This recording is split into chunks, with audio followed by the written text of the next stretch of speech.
and it is Battle of the Stitches.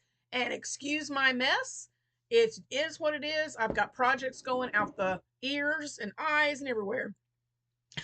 So you're gonna just it's utter chaos up here in my office right now, but that's okay because it means I got a lot to do, and I'm thankful. So anyway, today is the third Wednesday of the month. It's Battle of the Stitches, so I get to reveal what I've been making. And what I made with the Pearl Slip Stitch is a mug rug. I have been wanting to make a mug rug for quite some time, and I finally have done it. And I made it with the Bernat Softy Chunky. Now you can make your mug rug with any kind of yarn you choose. I liked using the chunky because it worked up fast, and it's just the right size for my coffee mug. So yeah, my mug rug. You can use cotton yarn or acrylic. It doesn't matter. This is a six bulky weight yarn. If you use a 4 weight, a worsted weight yarn, you're just going to have to do more rows. But you can make this any width and any size you want just by how many chains you start with and how many rows you decide to do. So it's very adaptable. You can make smaller ones, you can make larger ones. And then I just, for a little fun, I cut some strips and put them on the end. So follow me over to my table and I will show you how to make this mug rug. Okay guys, here we go. We are going to take our yarn, and I'm using my Furls 5.5 eye hook, and we are going to get started. Now the Pearl the Pearl Slip Stitch does not require a multiple of any kind, so all you're going to do is chain to the length that you want, and let me emphasize that you want to chain loosely because you're going to be doing slip stitches, and it's gonna be a booger to get inside your stitches if you do not.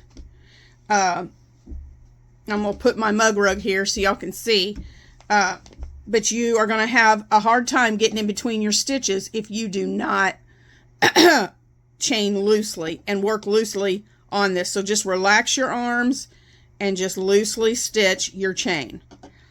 And so you just crochet it to the length that you want. Okay, so once we have our chain, then the first row is just slip stitches. You skip the first chain, go into the second one, and you're just going to loosely slip stitch all the way down your chain. Okay, and slip stitch is just yarn over, pull through the chain, and pull through the next stitch, pull through the loop on your hook. Yarn over, pull through, and pull through. That's it. Yarn over, or go into the stitch, yarn over, pull through, and pull through again. And that's all you do for the slip stitch. So I want you to continue that down the length of your chain.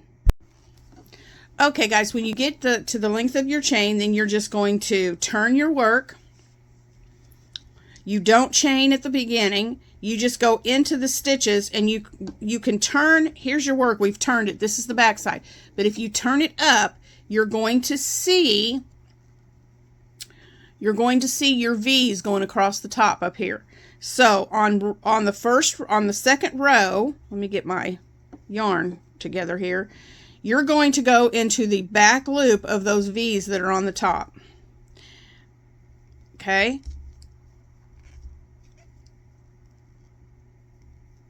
And see what I mean by loose? I had to really push to get in there. So we're just going to slip stitch. You have your little V's right here, the back loop. And you can go back and look at my last Wednesday's video in Battle of the Stitches, and I demonstrated this stitch there. But you're just going to do your back loop, and you're going to do that all the way down your chain, and I'll meet you at the end. All right, I've done my back loop stitches for this first, turn a little bit of a light on, maybe that'll help you see. I've done the back loop stitches. Now I'm going to turn my work, and for row 3, we look at our V at the top, and we're going to work in the front loop. So no chain 1, just grab that front loop of your V, and we're going to work slip stitches all the way down in the front loop only. Okay, so just grabbing that front loop, and remember to go loosely. I got a little tight with that one. Let me see if I can, there we go. Yeah, if you get a little tight, you're going to have to fight it just a tad to get your hook in there. But you're going to go front loop only down the length of this chain of your work, of your project. And the amount of stitches depends on the size of your project, okay? And I'll meet you back when I get finished with this third row. Okay guys, I have finished the third row. So all we're going to do now is each time turn your work, and you're just going to repeat rows 2 and 3 throughout your project. You're going to do a row of back loop only slip stitches, turn your work, and then a row of front loop only stitches. And you're going to do back loop only, front loop only, back loop only, front loop only, and repeat those 2 rows with back loop, then front loop, then back loop, then front loop.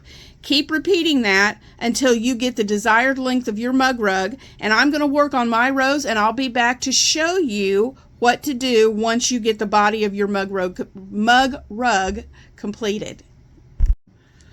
All right, I'm back, and this is the original mug rug that I showed you at the beginning of the video, but I wanted to just show you, now that you have your body done, what I did is I cut these strips. And I'm telling you, the best thing I ever bought from Amazon for my crochet is this adhesive. This is stuck onto my table. It's an adhesive ruler, so that if I need to measure anything at all, let me slide my camera up, it's right there. So let me put this down. This is 9 inches, okay? So let me come back to my mug rug. I cut because, and it depends on how many rows you have on your mug rug. Mine is 8 rows, okay? So, or 8, yeah. So I attached my strips, and this is only, you don't have to put tassels on the end of yours, but you can. But in between each of these little ribbings is where I have attached my tassels. And so I have 8 spaces. Yours is going to depend on how many spaces you have. But all you do to do this is, it's pretty simple. You just fold your piece of yarn in half. You go into your space where you're going to put your tassel. Let me get my hook in there just right.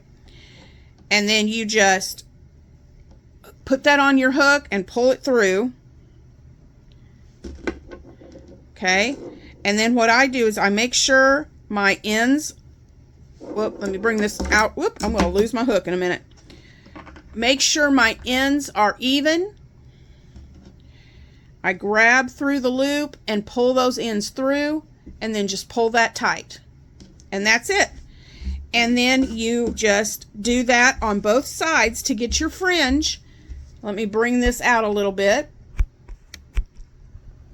Oh, I think that's as far as it'll go. Anyway, so you bring that out, you attach all your pieces on the end, and you can trim them off shorter. You can have them as long as you want, but that is how you make your mug rug. I hope you will try this out, and I'd love to see pictures. If you do make a mug rug like this, I would love to see pictures, and I'm looking forward to seeing what you do with this stitch. After this video, please go to my community tab and cast your vote after you watched mine, Heather's, and Ella's. And I'll be back in just a moment to tell you more about the voting. Thanks for watching. Okay, guys. I hope that you enjoyed that tutorial and that you will make a mug rug too. I wanted to come back on here real quick and let you know about the voting. Once you have watched my video for today, Heather's video from Strings and Threads, and Ella's video from No Catchy Name Crochet, you need to go to each one of our community tabs where we will have a poll listing all three of our names and our project, and vote for the project that you liked the best. At the time of this recording, I have no idea what Ella and Heather have made, so you'll have to watch their videos to see. Once you vote, please remember to comment below the survey, below the poll that you voted. Otherwise, we will not know who voted, and we won't be able to put your name in the giveaway for the prize.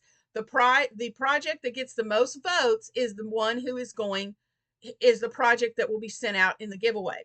So cast your vote. Remember to comment below that you voted. And yeah, stay tuned, because next Wednesday, the fourth Wednesday of this month, I don't know the exact date of that yet. Let me think. Not sure. Not going to say it because I don't want to tell it wrong. But on the fourth Wednesday, next Wednesday, we will all come back on for a live, and we will be announcing the time of that later. We will announce the winner and who got the most votes, and the winner of the giveaway that's going to get that prize. So thank you guys for watching. I hope you have a wonderful Wednesday, and I'll see you again in the next video. Bye.